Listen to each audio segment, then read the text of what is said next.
So what's up guys? Welcome back to my channel. So kung bago pa rin sa channel ko, don't forget to click like, share, and subscribe. So sa mga nagbabalak bumili guys ng brand new cellphone dyan, ang ma-recommend ko sa inyo ay itong Oppo.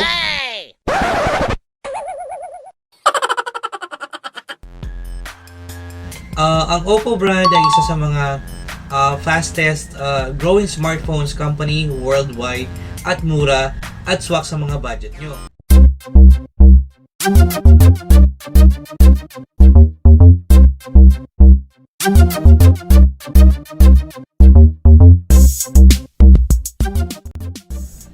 So guys, take note din, ang mga price nito ay naka-base kung ilang RAM or storage brand ng cellphone ang mga bibili nyo. Pwedeng tumaas or pwedeng bumaba.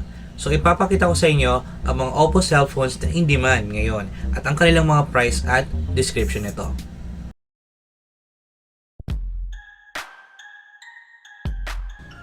So umpisa natin sa Oppo A9 2020 na nagkakahalaga ng 13,990.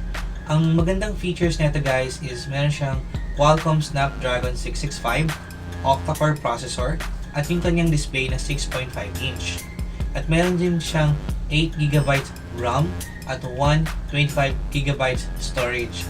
Okay yung front camera niya na 16 megapixel at yung back camera niya is 48 megapixel. Ang next natin guys ay ang Oppo A57 na nagkakahalaga ng 6,990 at meron siyang Qualcomm Snapdragon 665 octa-core processor at yung kanyang display is 5.2 inch. Meron din siyang 3GB RAM at 32GB storage. At ang front camera is 13 megapixel at yung back camera is 16 megapixel. Ang next natin guys ay ang Oppo A83 na nagkakahalaga ng 6,990. Meron siyang MediaTek processor, octa-core 2.5GHz, Cortex-A53 at yung kanyang display naman is 5.7 inch. Then meron din siyang dalawang klase na storage guys. So nakadepende yung presyo sa storage or RAM na bibili nyo. So meron siyang 16GB na storage at 2GB RAM at 32GB storage at 3GB RAM. Ang front camera is 8 megapixel at ang back camera is 13 megapixel. Ang next natin guys ay ang Oppo A3s na nagkakahalaga ng 6,990.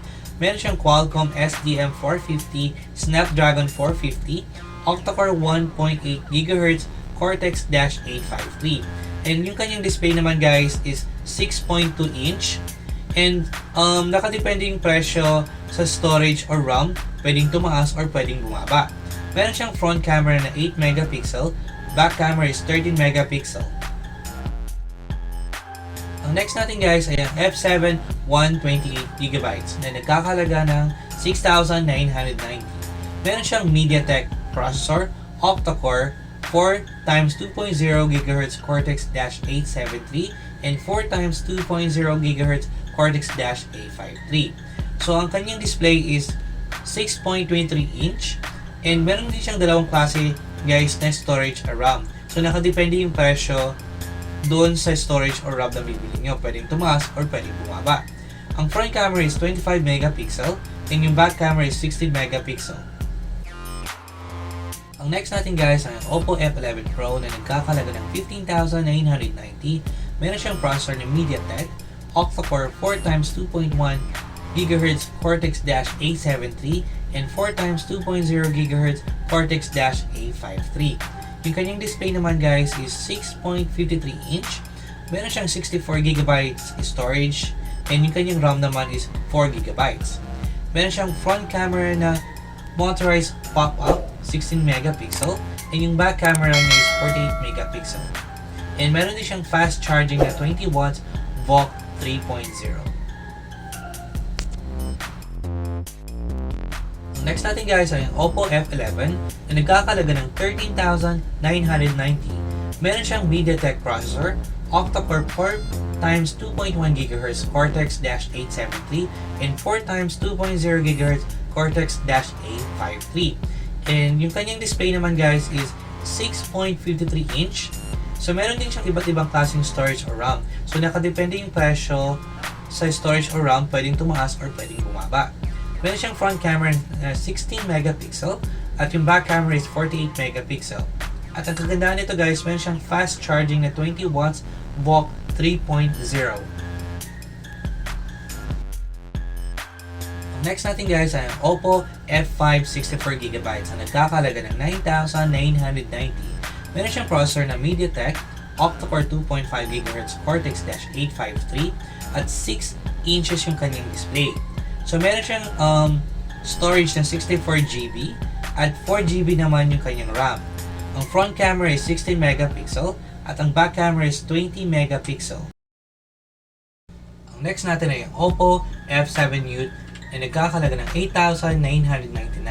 Ang processor niya is MediaTek. Meron siyang octa-core 4x2.0 GHz Cortex-A873 and 4x2.0 GHz Cortex-A53. Yung kanyang display naman guys is 6 inches and yung kanyang storage is 64GB and yung kanyang RAM is 4GB. So yung front camera is 8 megapixel, yung back camera is 13 megapixel. Ang next natin guys ay yung Oppo Find X na nagkakalaga ng 41,990. Ito ay isa sa mga premium na cellphone ni Oppo. Meron siyang Qualcomm SDM845, Snapdragon 845 at octa-core processor na 4x2.8 GHz Kryo 385 Gold and 4x1.7 GHz Kryo 385 Silver. Yung kanyang display naman guys is 6.42 inch and yung kanyang storage is 256GB. Meron siyang RAM na 8GB. Yung front camera is motorized pop-up na 25 megapixel and yung kanyang back camera is 20 megapixel. Meron din siyang fast charging na 20 watts, standard model ng VOOC. Ang next natin guys, isa sa mga premium ni Oppo which is ang Oppo Reno 2 na nagkakalaga ng 28,990. Meron siyang MediaTek at yung processor na octa-core 2x2.2 GHz Cortex-A875 and 6x2.0 GHz Cortex-A855. So ang kanyang display naman guys is 653 inch.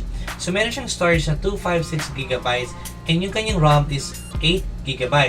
Meron siyang front camera na motorized pop-up na 16 megapixel plus yung back camera niya is 48 megapixel.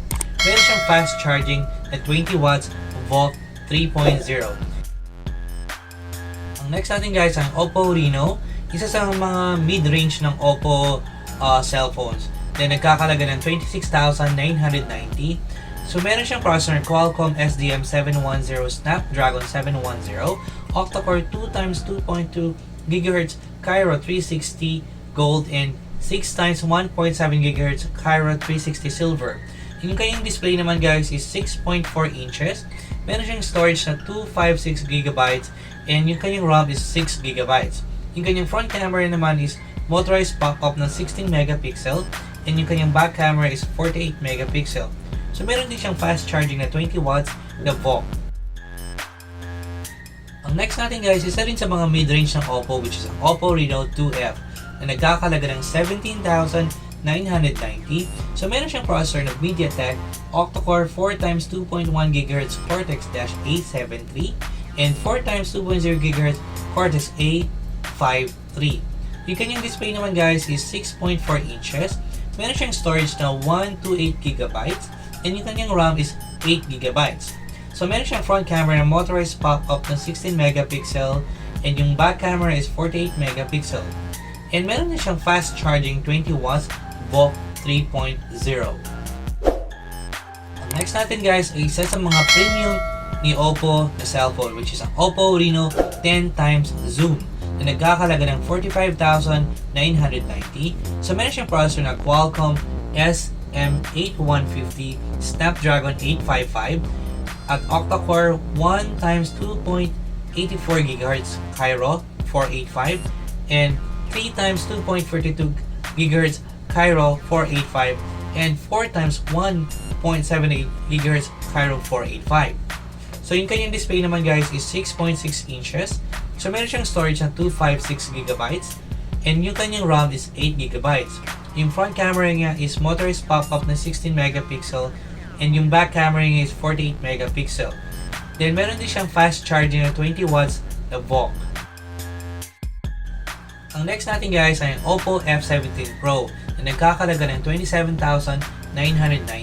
Meron siyang processor na Qualcomm SDM710 Snapdragon 710, octa-core 2x 2.2 GHz Cryo 360 Gold, and 6x 1.7 GHz Cryo 360 Silver.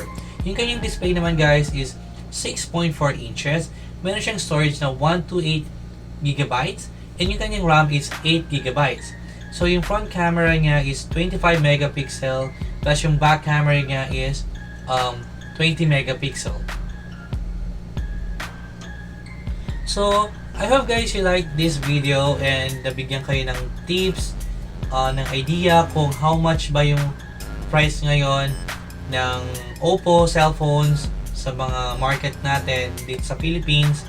So I guess that's it for now guys, and don't forget to click like and give me a thumbs up and subscribe and share, and hope you enjoy watching my video. Thank you guys.